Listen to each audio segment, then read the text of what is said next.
અડાજણમાં pass permit વગર gas રીફિલિંગ કરતા આરોપી દેમારામ બુધારામ ચૌધરીની પાલનપુર કેનાલ રોડથી ધરપકડ કરવામાં આવી છે.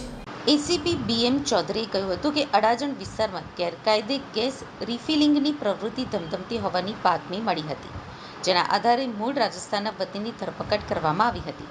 આરોપી પાસેથી અલગ અલગ કંપનીના ગેસના બાટલા સહિત કુલ ₹21,550નો મુદ્દામાલ જપ્ત કર્યો છે. પરમિશન વગર એક બાટલામાંથી બીજા બાટલામાં ગેસ રિફિલિંગનું કામ કરતા આરોપીઓ લોકોના જીવને જોખમમાં મૂકતા હોય છે. પોલીસે આરોપી વિરુદ્ધ કાયદેસરની કાર્યવાહી હાથ ધરી છે. તેમની પાસેથી ઇન્ડિયન, ભારત સહિતની કંપનીના 11 જેટલા બાટલા ઝડપી પાડવામાં આવ્યા છે.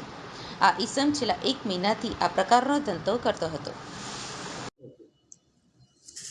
અડાજણ વિસ્તારમાં ગેરકાયદેસર પાસ પરમિટ વગરના ગેસ રિફિલિંગ કરતા ઈસમને મુદ્દામાલ સાથે અડાજણ પોલીસે પકડી પાડેલ છે.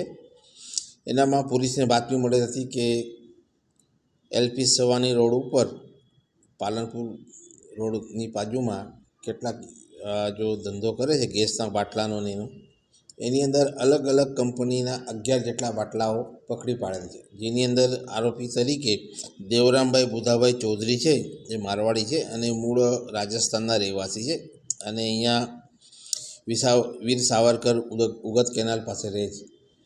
એની ત્યાં ચેકિંગ દરમિયાન અડાજણ પોલીસને બાતમી મળેલ હતી અને બાતમી આધારે ત્યાં જઈને તપાસ કરતાં અલગ અલગ કંપનીના ગેસના બાટલા છે, જેમ કે ઇન્ડિયન ગેસ છે, ભારત ગેસ છે, એના બાટલાઓમાં એ લોકો એકબીજામાં રિફિલિંગ કરતા હતા. જે આધારે પોલીસે એને પકડી પાડી અને 11 જેટલા બાટલા અને આરોપીને પકડી પાડે છે અને 21,550નો મુદ્દામાલ રિકવર કરવામાં આવેલ છે.